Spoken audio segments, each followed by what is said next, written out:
பெரியவர் பேரு வெள்ளிங்கிரி கவுண்டருங்க. தொண்டாமுத்தூர் கூலவப்பட்டியில ஒரு 2.5 ஏக்கர் அவருக்கு பாத்தியப்பட்ட இடம் இருக்குங்க. அவருக்கு 2 பசங்க 2 பொண்ணுங்க இருக்காங்க.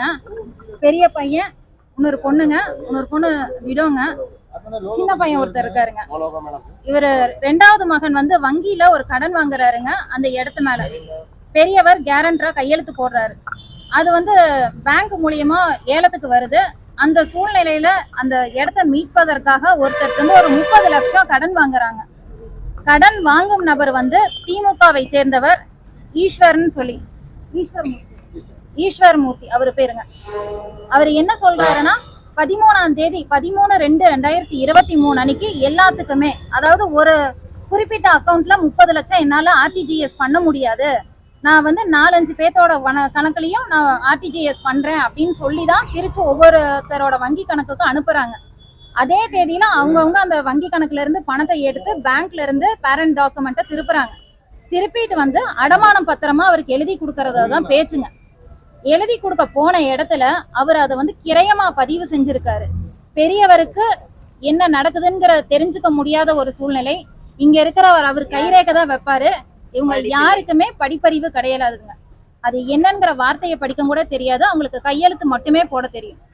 இந்த சூழ்நிலையில அவர் கிரயம் பண்றாரு. கிரயம் பண்ணும்போது 2வது மகன் கிரயத்தை பார்த்துட்டு ஒரு வாக்குவாதம் ஆகுது.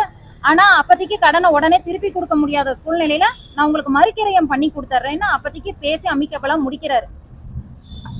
பிப்ரவரி மாசம் 2023 இந்த கிரயம் நடந்ததுக்கு அப்புறமும் தற்போது வரை இவங்க தான் பொசிஷன்ல இருக்காங்க.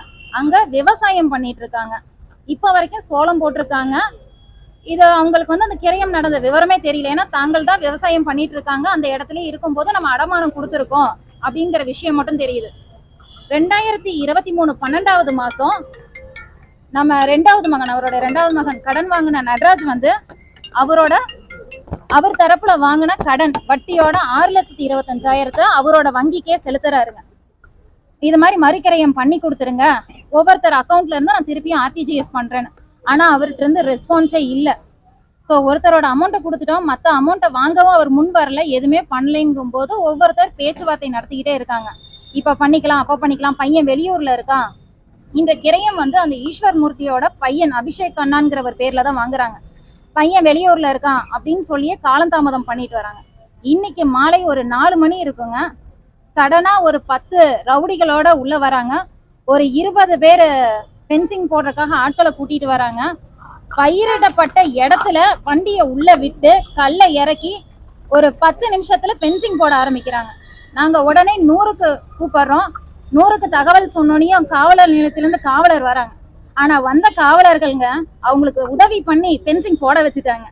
ஏன்னா அந்த இடத்துல அவங்க கூட சண்டை போட்டது ஒரே பெண்மணி தான், இவங்களோட சம்சாரம்.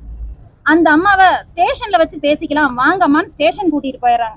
அந்த அம்மாவை அங்க ஸ்டேஷன்ல இருக்க வச்சுட்டு இங்க ஃபென்சிங் போட அலோவ் பண்ணிட்டாங்க. நாங்க போகும்போது வழக்கறிஞர் எங்களுக்கு தகவல் தெரிஞ்சு இங்க இருந்து ஒரு 1/2 மணி நேரம் டிராவல் பண்ணி நாங்க அங்க போகும்போது அவங்க ஃபென்சிங்கே போட்டு முடிச்சுட்டாங்க.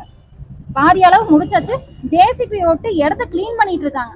அங்க இருந்து எஸ்பி ஆபீஸ்க்கு போன் பண்ணாங்க, ரெஸ்பான்ஸ் இல்ல. எல்லா கூப்பிடுற போலீஸ்ல ஸ்டேஷன் வாங்க மேடம் பேசிக்கலாம், பொசிஷன் இல்லீகல் பொசிஷன் எடுத்துக்கிட்டு இருக்காங்க, அதுக்கு என்ன முடிவு அப்படின்னா அதை எந்த ஒரு போலீஸும் வாய் திறந்து பேசல. இது வந்து எங்களுக்கு சந்தேகத்தை ஏற்படுத்துது.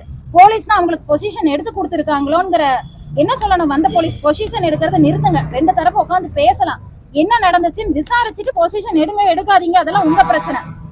எங்களை கொண்டு ஸ்டேஷன்ல நீங்க உட்கார வச்சுட்டு ஃபென்சிங் போடுறதுக்கு அலோவ் பண்ணீங்கன்னா இது வந்து முழுக்க காவல்துறை மேலதாங்க எங்களுக்கு சந்தேகத்தை ஏற்படுத்துது.